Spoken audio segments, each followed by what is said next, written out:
Hello friends, welcome back to my channel. My dangerous husband का next part लेकर आई हूँ। तो चलिए इसे स्टार्ट करते हैं। पिछले पार्ट में हमने देखा था शाहजहान के पास एक धमकी भरा मैसेज आता है और जिसे रीड करने के बाद शाहजहान वांग यीबो के पास जाकर रोने लगता है और वांग यीबो उसे कंसोल करता है। अब इसके बाद यीबो ने शाहजहान के वेस्ट के चारों ओर अपना हाथ लपेटते हुए कहा, मैंने वो मैसेज रीड किया है और आज मैं उससे मिलने जाऊँगा। तुम बस घर पर ही रहना और बेबीज़ की टेक केयर करना। उसकी बात पर शाहजहान ने हाँ में अपना सिर हिलाया और वो कुछ देर तक वैसे ही अपने हस्बैंड के आर्म्स में आराम करता है। ईवो ने धीरे धीरे अपने हाथों को शाहजहान के बालों में फेरा। आईवान, जो कि रूम के डोर के पास खड़ा होकर अपने मॉम एंड डैड को ही देख रहा था और मुस्कुरा रहा था। इसके बाद आईवान खिलखिलाते हुए वहाँ से बाहर की ओर चला गया। आईवान ने सोचा उसके फादर हमेशा उसकी मम्मी को एक लिटिल बेबी की तरह ट्रीट करते हैं। लगभग 1 घंटे बाद ईवो उस पर्सन से मिलने के लिए घर से बाहर निकला जिसने शाहजहान को धमकी भरा मैसेज किया था। शाहजहान वांगशन को अपनी गोद में लेकर बैठा था और आईवान अपने खिलौनों के साथ खेल रहा था। अब हम दूसरी ओर देखते हैं वांग यीबो उस होटल में पहुंचा जहां लिली ने शाहजहान को मिलने के लिए बुलाया था। अंदर जाकर ईवो ने देखा कि वो लड़की बैठी हुई है। ईवो जाकर लिली के सामने बैठ गया। जब लिली ने देखा कि ये कौन आया है तो वो शॉक्ड हुई। वो इस बोरिंग पर्सन के बजाय अपने ब्यूटीफुल टीचर की उम्मीद कर रही थी। लिली ने अपनी भौहें चढ़ाते हुए वांग यीबो को ऊपर से नीचे तक देखा और फिर वो मुस्कुरा दी। लिली ने कहा, तुम यहाँ क्या कर रहे हो? मुझे तुमसे कोई मतलब नहीं है, प्लीज़ यहाँ से चले जाओ। मैं यहाँ किसी ऐसे पर्सन का इंतज़ार कर रही हूँ जो कि बहुत ही इम्पोर्टेंट है। इतना कहते हुए लिली ने अपने ग्लास से ड्रिंक किया। ईवो, जिसका एक हाथ टेबल पर था और वो अपनी उंगलियों से टेबल पर धीरे धीरे आवाज़ कर रहा था, जब उसने लिली की बात सुनी तो वो मुस्कुराया। ईवो ने कहा, मैं यहाँ तुम्हें ये बताने आया हूँ कि शाहजहान को अकेला छोड़ दो, वो तुमसे प्यार नहीं करता। मुझे यकीन है कि तुम्हें कोई दूसरा पर्सन मिल जाएगा जो कि तुम्हारे लिए बिल्कुल परफेक्ट होगा। उसकी बात सुनकर लिली ने गुस्से में चिल्लाते हुए कहा, तुम ये डिसाइड करने वाले कौन होते हो कि मुझे किससे प्यार करना चाहिए? मैं शाहजहान से प्यार करती हूँ और तुम हमारे रिश्ते के बीच में अपनी टांग अड़ाने वाले कौन होते हो? तुम्हारे पास हमारे बीच टांग अड़ाने का कोई अधिकार नहीं है और तुम अब यहाँ से जा सकते हो। उसकी बात सुनकर वांग यीबो ने कहा, ठीक है, लेकिन अगली बार वैसी कोई हरकत मत करना जैसे कि तुमने आज किया है, वरना अगली बार मेरे पास चेतावनी देने के लिए दूसरा मौका नहीं होगा और तुम ज़मीन के 6 फीट नीचे होगी और मैं अपने वर्ष का पक्का हूँ। इतना कहने के बाद ईबो वहाँ से उठा और वो होटल से बाहर चला गया। अपने कार में बैठते हुए ईबो ने किसी को कॉल किया।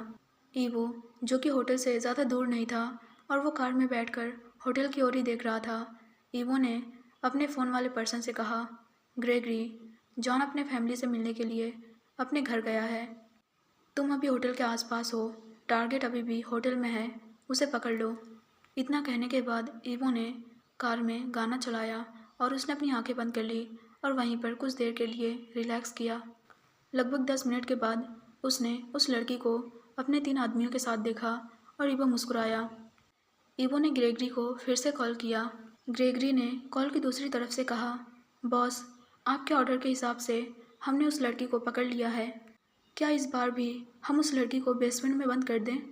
उसकी बात सुनकर ईबो कुछ देर तक अपनी ही सोच में गुम हो गया। इसके बाद वो मुस्कुराया।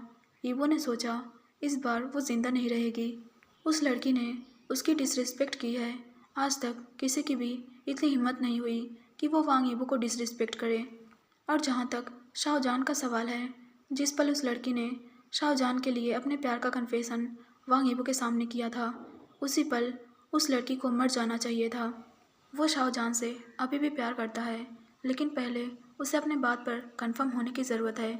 लेकिन इससे पहले वो शाहजहान के मुंह से ये श्योर करना चाहता है कि क्या वांग यीबो उस लड़की के साथ वो सब कुछ कर सकता है जो वांग यीबो चाहता है, क्योंकि इस बार वो हर्ट नहीं होना चाहता और ना ही बाकी लोगों को हर्ट करना चाहता है। ईवो ने कॉल पर कहा, नहीं, उसे अब रखने की ज़रूरत नहीं है, वो बहुत जी चुकी है, उसे ज़िंदा दफना दो।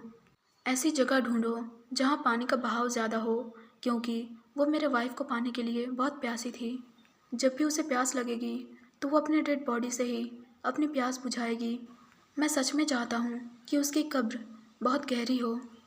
ईवो ने अपने गार्ड्स को ये ऑर्डर किया कि सारे प्रोसेस के दौरान एक वीडियो बनाई जाए और उस वीडियो को वांग ईवो के पास सेंड की जाए, ताकि वो श्योर हो जाए कि उसके बात के मुताबिक उस लड़की को जिंदा ही दफनाया गया है। इतना कहने के बाद ईवो ने कॉल को कट कर दिया और वो अपने घर की ओर जाने लगा। ईवो के होठ स्माइल करना बंद ही नहीं कर रहे थे। ईवो ने सोचा, उस लड़की की टंग बहुत तेज़ है और वो अच्छी तरीके से जानता है कि ऐसे गंदे मुंह वाले लोगों को कैसे बंद करना है। बस उसे गायब हो जाने दो, वो इस दुनिया में रहने के लायक नहीं है। उसके एंसेस्टर्स उसे तभी से अपने पास बुला रहे थे जब उस लड़की ने उसके फैमिली को छूने और उन्हें धमकी भरा मैसेज भेजने का डिसाइड किया था। सबसे पहले ईवो अपने मॉम एंड डैड के घर गया। हालांकि उसके मॉम को उसके चोट के बारे में पता था, लेकिन उन्हें ये नहीं पता था कि ईवो को चोट किस वजह से लगी है। और ईवो अपने मॉम को ये बताना भी नहीं चाहता था कि उसे चोट क्यों लगी है, क्योंकि ये उसके और उसकी वाइफ के बीच का मामला है, जिसे कि वो दोनों खुद ही सुलझा लेंगे। उन दोनों के मामले में किसी और को शामिल होने की कोई ज़रूरत नहीं है। ईवो अपने फादर के पास गया और बिजनेस के बारे में कुछ बातें की। ईवो के फादर ने ईवो से जो कुछ भी कहा, ईवो ने सारी बातों को ध्यान से सुना और लगभग 1 घंटे के बाद वो अपने मॉम एंड डैड के घर से बाहर निकला। उसने टाइम देखा तो ये पहले ही शाम के 7 बज चुके थे। ईवो सीधे अपने घर गया। घर जाकर उसे फील हुआ कि शाहजहान किचन में है और आईवान, जो कि वांगशन से ज़्यादा दूर नहीं खड़ा था, और वांगशन कुछ खिलौनों के साथ बैठे हुए खेल रहा था। ईवो जाकर वांगशन के सामने बैठ गया। अपने फादर को देखते ही वांगशन खुश हो गया। वांगशन के हाथ में एक खिलौना था और वांगशन उस खिलौने को अपने हाथ में लेकर ऊपर नीचे कर रहा था। अचानक वांगशन के हाथ से वो खिलौना छूट गया और जाकर ईवो के फेस पर लगा और उड़ते हुए जाकर आईवान के सिर से जा टकराया, जो कि ईवो के बिल्कुल पीछे ही खड़ा था। खिलौना सिर पर लगने की वजह से आईवान तुरंत रोने लगा और वांगशन, जिसे कि समझ नहीं आया कि क्या हुआ, और वो जोर जोर से हंसने लगा। ईवो अपनी जगह से उठा और उसने रोते हुए आईवान को अपनी बाहों में ले लिया। उसकी आंखें अभी भी हंसते हुए वांगशन की ओर ही देख रही थी। ईवो ने वांगशन की ओर देखते हुए कहा, तुमने अपने ब्रदर को मारा और तुम हंस रहे हो, क्या तुमने ऐसा जानबूझकर किया? ईवो की बातें सुनकर और उसका रिएक्शन देखकर वांगशन के चेहरे के भाव तुरंत बदल गए और कुछ ही मिनटों में वो भी रोने लगा। दूसरी ओर शाहजहान, जो कि अपना काम कर चुका था, वांगशन की आवाज़ सुनते ही वो किचन से बाहर की ओर भागा और वांगशन को उठाने के लिए वो नीचे की ओर झुक गया। जब ईवो ने देखा कि उसकी वाइफ ने क्या पहना है, तो ईवो ने अपने लिप्स को लिक किया। जान ने एक लूज टी शर्ट पहनी हुई थी और साथ में शॉर्ट पैंट, जिसकी वजह से उसकी थाइस बिल्कुल विजिबल हो रही थी। वो पैंट बहुत ही शॉर्ट था। जिस तरह से उसकी थाइस अट्रैक्टिव हैं और खुद को छूने के लिए बुला रही हैं। ईवो, जो कि अपनी डीप आइज से शाहजहान की ओर ही देख रहा था, लेकिन तभी ईवो अपने ख्यालों की दुनिया से बाहर आया, क्योंकि शाहजहान ने उससे पूछा, ईवो, वो दोनों ही क्यों रो रहे हैं? उसका सवाल सुनकर ईवो ने खुद को कंट्रोल किया। उसने पहले वांगशन की ओर देखा और अपना मुंह बना दिया। ईवो ने कहा, जिसे तुम अभी अपने गोद में लिए हुए हो, उसने अपने भाई को खिलौनों से मारा। मुझे सच में डाउट हो रहा है कि क्या सच में वो 5 मंथ का है, क्योंकि जिस तरह से वो बिहेव करता है ये उसके एज के बिल्कुल ऑपोजिट है। जब उसका ब्रदर रो रहा था तो वो उसे देखकर हंस रहा था। उसकी बात सुनकर शाहजहान ने कहा, वो अभी भी एक बच्चा है, उसे तो पता भी नहीं है कि उसने क्या किया है। इसके बाद शाहजहान ने आईवान से कहा, बेबी, मम्मी तुम्हारे सिर की मसाज कर देगी। वांगशन सॉरी है, उसका इरादा तुम्हें मारने का नहीं था। इतना कहने के बाद जान किचन की ओर चला गया। ईवो भी शाहजहान को फॉलो करता है। ईवो की नज़रें शाहजहान के बट से लेकर उसके थाइस तक थी। ईवो अभी से ही खुद को हार्ड फील कर रहा था। ईवो ने कहा, आईवान चलो खाना खाते हैं। इसके बाद ईवो आईवान को लेकर डाइनिंग टेबल की ओर चला गया। ईवो ने आईवान को उसके चेयर पर बैठाया। इसके बाद जान वांग ईवो के पास आया और उसने वांगशन को सुलाने के लिए कहा। कुछ मिनट बाद जान खाना लेकर डाइनिंग टेबल पर आया। ईवो ने कहा, वांगशन सो चुका है, मैं उसे रूम में ले जा रहा हूँ। इतना कहने के बाद ईवो वांगशन को रूम में लेकर गया। उसने वांगशन को उसकी जगह पर सुलाया और उसने अपना हाथ और मुंह धोया।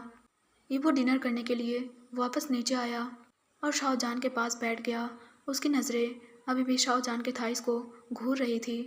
ईवो ने अपने हाथों से शाहजहां के थाइस को रब किया। ईवो अपने हाथ को शाहजहां के थाइस के बीच में लेकर जा रहा था, लेकिन शाहजहां ने जल्दी से अपने पैरों को एक साथ कर लिया और ईवो को आगे बढ़ने से रोक दिया। ईवो, जो कि अभी भी खाना खा रहा था, लेकिन उसका एक हाथ धीरे धीरे शाहजहां के चेस्ट की ओर जा रहा था, जिससे जान थोड़ा अनकंफर्टेबल हो रहा था। जान ने आइवान की ओर देखते हुए धीरे से विस्पर करते हुए कहा, ईवो, हम खा रहे हैं, तुम क्या कर रहे हो? इसे रोको, हमारा बेबी भी यहीं पर है, वो हमें देख सकता है। इतना कहते हुए जान ने अपने खाने पर कंसंट्रेट करने की कोशिश की, लेकिन जब ईवो ने जान के निपल्स को पिंच किया तो जान के मुंह से धीरे से आवाज़ निकली।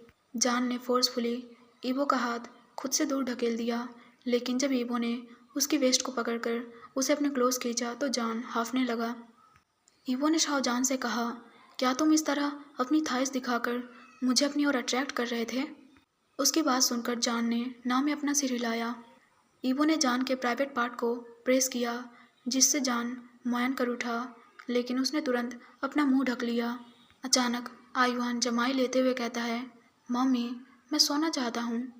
उसकी बात सुनकर जान अपने चेयर से उठ गया और उसने आइवान को अपनी गोद में ले लिया। आइवान के रूम में जाकर उसने आइवान को क्लीन किया और उसे नाइट सूट पहनाया। जान ने आइवान को स्टोरीज सुनाई और कुछ ही मिनटों में आइवान सो गया। जान ने आइवान को गुड नाइट किस किया। इसके बाद वो आइवान के रूम से बाहर चला गया। नीचे जाकर उसने देखा वांग ईबो अभी भी अपनी ही जगह पर बैठा हुआ है और खा रहा है। जब ईबो ने शाहजहां को देखा तो ईबो अपने चेयर को लेकर टेबल से दूर चला गया। ईबो ने अपने गोद की ओर इशारा किया, जिसे शाहजहां तुरंत समझ गया कि ईबो उसे अपने लैप में बैठने के लिए बोल रहा है। जान ईबो के बगल में गया और ईबो ने तुरंत शाहजहां की टी शर्ट उतार दी। अब शाहजहां सिर्फ अपने लोअर पैंट में था। ईबो ने जान के बालों को पकड़ा और उसे अपने क्लोज कर लिया। इसके बाद उसने जान के लिप्स को कैप्चर कर लिया और अपने एक हाथ से शाहजहां के निप्पल से खेलने लगा। ईवो ने कई बार जान को उसी डाइनिंग रूम में खाया। जब तक उनका काम खत्म हुआ तब तक उनका खाना ठंडा हो चुका था। जान ने उस खाने को दोबारा गर्म किया, लेकिन इससे पहले कि वो दोनों खाना खा पाते, ईवो ने जान को फिर से खाया और जान अभी तीसरी बार खाना गर्म कर रहा था। जान अगली सुबह उठा तो उसने खुद को वांग ईबो के क्लोज पाया। उसने ध्यान से देखा तो उसे फील हुआ कि वो बिल्कुल न्यूड है। उसे याद आया कि रात में उन दोनों ने कितनी बार एक दूसरे को प्यार किया।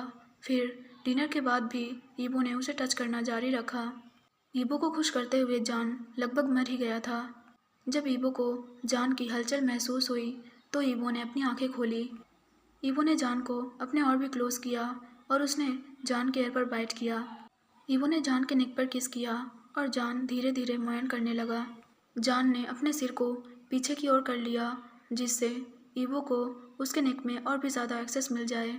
जान ने अपने नेक पर किस को एंजॉय करते हुए कहा, उम्मीद है कि लिली अब मुझे दोबारा परेशान नहीं करेगी। उसकी बात सुनकर ईबो तुरंत रुक गया और वो उठकर बैठ गया। जान ने अपना सिर ईबो की गोद में रखा और उसने मुस्कुराते हुए ईबो की ओर देखा। ईबो ने कहा, वो परेशान नहीं करेगी, उसने वादा किया है कि वो तुम्हें फिर कभी नहीं खोजेगी, डोंट वरी। उसने मुझसे कहा है कि वो तुम्हें फिर कभी परेशान नहीं करेगी। उसकी बात सुनकर जान ने मुस्कुराते हुए हाँ में अपना सिर हिलाया। जान ने सोचा कम से कम लिली की वजह से अब उसे फिर टेंशन नहीं लेनी पड़ेगी। ऐसे ही टाइम जल्दी स्किप होता है। अब हम 1 साल बाद का सीन देखते हैं। वांगशियन, जो कि लगभग 2 साल का होने वाला था और वो अब और भी ज़्यादा शरारती हो गया था। वो अब बोल सकता था, हालांकि उतना क्लियर नहीं। जान ने अब पढ़ाना बंद कर दिया था, लेकिन उसने अपना पैशन कभी नहीं छोड़ा और उसका प्रोफेशन अभी भी वही था। ईवो ने उन दोनों की मैरिज को ऑफिशियली अनाउंस कर दिया था और मैरिज की अनाउंसमेंट के बाद आज वो दोनों पहली बार एक साथ किसी पार्टी में जा रहे थे। उनके मैरिज के अनाउंसमेंट को अभी कुछ ही महीने हुए हैं और उनके 2 बेबीज़ हैं, लेकिन उन्होंने एक ऐसा काम किया जो कि दोनों बेबीज़ के लिए अच्छा था। उन दोनों ने ही अपने बेबीज़ को मीडियाज़ के सामने नहीं आने दिया। वो अपने बेबीज़ को हमेशा मीडिया से दूर रखते थे ताकि आगे जाकर उनके बेबीज़ को कोई परेशानी ना हो। मीडिया हमेशा से ही उनके बेबीज़ के बारे में जानने के लिए क्यूरियस थी और उनके पीछे हमेशा पागलों की तरह पड़ी रहती थी, लेकिन वो दोनों ही अपने बेबीज़ को मीडिया से छुपा कर रखते थे। जब वांगशन 9 मंथ का हुआ तब वो सारे लोग अपने न्यू मेंशन में रहने के लिए चले गए, जिसे कि आईवान ने पसंद किया था। ये मेंशन पहले वाले मेंशन से बहुत ज़्यादा बड़ा था और बहुत अच्छा भी, और इससे भी बढ़कर आईवान को यह घर बहुत ज़्यादा पसंद था। अब हम शाहजहां की आवाज़ सुनते हैं जो कि कह रहा था, वांगशन, मैंने तुम्हें कितनी बार कपड़ा पहनाया है और तुम सारे कपड़े ख़राब कर रहे हो। वांग ईबो को अगर पता चला कि मैं अभी भी रेडी नहीं हुआ हूँ तो वो मुझे मार डालेगा। जान ने वांगशन को उठाया, जिसे कि उसने 5 मिनट पहले ही कपड़े पहनाए थे, लेकिन अभी वो फिर से बाथटब में भीग कर आया है। उसकी बात सुनकर वांगशन ने अपना मुंह बनाते हुए कहा, मम्मी, मैं मछली की तरह तैरना चाहता हूँ। जान ने वांगशन के भीगे हुए कपड़ों को उतारते हुए कहा, तुम सिर्फ तैरोगे ही नहीं बल्कि अगले ही पल डूब भी जाओगे। मैं तुम्हें बता रहा हूँ वांगशन, अगर तुमने फिर से अपने कपड़े ख़राब किए तो मैं तुम्हें सबक ज़रूर सिखाऊंगा। इसके बाद जान ने वांगशन को सुखाया और उसके लिए दूसरे कपड़े ढूंढे। इसके बाद जान ने आईवान को बुलाया जो कि रूम में ही था और तुरंत अपने मम्मी के सामने जाकर खड़ा हो गया। जान ने वांगशन को रेडी किया और आईवान की ओर देखा जो कि बिल्कुल क्लीन था, ना कि अपने भाई की तरह जो कि अपने मुंह से शैम्पू की बोतल को खोलने की कोशिश कर रहा था। जान को नहीं पता कि वांगशन को ये शैम्पू की बोतल कहाँ से मिली, जो कि कुछ मिनट पहले ही शाहजहां के पास में ही खड़ा था। जान ने आईवान से कहा, बेबी, अपने बेबी ब्रदर को लेकर रूम से बाहर जाओ, मैं रेडी होने जा रहा हूँ। मैं जल्दी रेडी हो जाऊँगा और फिर फादर हमें लेने आएंगे। उसकी बात अभी पूरी ही हुई थी, लेकिन तभी आईवान ने कहा, मम्मी, देखो वांगशन ने मेरे कान के साथ क्या किया। उसने मेरे कान को खींचा और अब मेरे कान में दर्द हो रहा है। जान ने अपनी आईब्रोज रेस करते हुए वांगशन की ओर देखा और उससे शैम्पू की बोतल छीन ली, क्योंकि वांगशन शैम्पू की बोतल को खोलकर आईवान के सिर पर शैम्पू डालने ही वाला था। शाहजहां की बोतल छीनते ही वांगशन तुरंत रोने लगा और वो शाहजहां के पैरों को पकड़कर लटक गया। उसने शाहजहां के पैरों को जोर से काटा, जिससे जान दर्द से करा उठा और उसने वांगशन के गालों को खींचा। शाहजहां ने गुस्से में चिल्लाते हुए कहा, वांगशन, क्या मैंने तुम्हें नहीं बताया था कि काटने से दर्द होता है। वांगशन जो कि रो रहा था और अपने उसी गाल को पकड़े हुए था जिसे कि शाहजहां ने अभी खींचा था। इसके बाद जान ने रोते हुए वांगशन को वहीं अकेला छोड़ दिया और उसने अपने कपड़े उतारे। उसने शावर लिया और अपने पैरों पर वांगशन के दांतों के निशान देखे। जान जल्दी से शावर लेकर बाहर आया और अपने बाल सुखाने लगा। अचानक रूम का डोर खुला और वहाँ से वांग ईबो रूम के अंदर एंटर करता है। ईबो ने जान की ओर देखा जो कि अभी भी रेडी नहीं था। ईबो ने कहा, बेबीज़ पहले से ही कार में हैं, तुम जल्दी से रेडी हो। और तुमने वांगशन के गालों को खींचा क्यों? क्या जब मैं बेबीज़ के आसपास नहीं होता हूँ तब तुम मेरे बेबीज़ के साथ ऐसा ही बिहेव करते हो? उसकी बात सुनकर शाहजहां ने कहा, नहीं, ऐसी बात नहीं है। इससे पहले कि वो और कुछ कह पाता, वांग ईबो ने कहा, जल्दी करो और मैं तुम्हारा एक्सप्लेनेशन नहीं सुनना चाहता। मैं नहीं चाहता कि वो मुझसे दोबारा शिकायत करे कि तुमने उसे रुलाया है। इतना कहकर ईबो वहाँ से चला गया। उसकी बात सुनकर जान ने एक आह भरी और उसने खुद को रेडी किया। जान ने अपने फेस पर थोड़ा मेकअप किया और उसने अपने लिप्स पर गुलाबी लिप जेल लगाया। जान ने अपना फ़ोन लिया और अपने आप को आखिरी बार मिरर में देखते हुए वो रूम से बाहर चला गया। रूम से बाहर आकर उसने देखा तो वांग ईबो उसका इंतज़ार कर रहा था।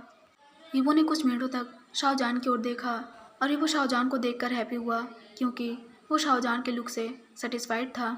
जान अपने मेंशन से बाहर की ओर जा रहा था और बाकी सर्वेंट्स जान को बार बार घूमकर देख रहे थे। ऑफ कोर्स उनकी बॉस की वाइफ बहुत ब्यूटीफुल है और वो ज़रूर ही बहुत सारे लोगों का दिल तोड़ने वाली है। जब वांगशन ने अपने फादर को कार में एंटर करते हुए देखा तो वो मुस्कुराया, लेकिन जब उसने अपने मदर को देखा तो उसकी भौहें टेढ़ी हो गई। जब वांगशन ने देखा कि जान उसकी ओर ही देख रहा है तो वांगशन ने लॉलीपॉप को उसकी जगह पर रख दिया और उसने अपना मुंह दूसरी ओर फेर लिया। अब हम थोड़ा वांगशन और आईवान के बारे में जान लेते हैं। वांगशन जो कि लॉलीपॉप बहुत ज़्यादा पसंद करता है और वो लॉलीपॉप एडिक्टेड है, और दूसरी ओर आईवान जो कि अभी 5 साल का हो चुका है और अभी ट्रेंडिंग हेयर स्टाइल से एडिक्टेड है। हम देखते हैं वांग ईबो अपनी फैमिली के साथ उस पार्टी में गया जहाँ कि उसे उसके कज़न ब्रदर शिचैन ने इनवाइट किया था। यह पार्टी सिचैन के एक फ्रेंड की मैरिज एनिवर्सरी पार्टी थी और सिचैन के बहुत रिक्वेस्ट करने के बाद आखिरकार वांग ईबो उस पार्टी में जाने के लिए माना था। पार्टी की जगह पहुंचकर ईबो ने अपना इनविटेशन कार्ड दिखाया, जिसके बाद गार्ड्स ने उन्हें अंदर जाने की परमिशन दी। शाओजान ने आयुआन का हाथ पकड़ रखा था और वांग ईबो ने वांगशेन को अपनी गोद में लिया हुआ था और वांगशेन लॉलीपॉप खा रहा था। अंदर जाने के बाद वो लोग बेबीज़ को साइड में लेकर गए, जहाँ अलग से बेबीज़ के एंजॉयमेंट के लिए प्रिपरेशन की गई थी। वहाँ पर और भी बाकी आए हुए गेस्ट के बच्चे खेल रहे थे। आयुआन और वांगशेन को वहाँ पर ले जाने के बाद शाओजान ने कहा, आयुआन अपना ख्याल रखना और वांगशेन को भी दूसरों से लड़ने मत देना, क्योंकि तुम नहीं चाहोगे कि हमारा बेबी वांगशेन दूसरे बच्चों से मार खाए, है ना। उसकी बात पर आयुआन ने हाँ में अपना सिर हिलाया। इसके बाद जान ने अपने दोनों बेबीज़ के गाल पर किस किया। तो आज के लिए बस इतना ही, फिर मिलते हैं अगले पार्ट में। तब तक के लिए बाय बाय।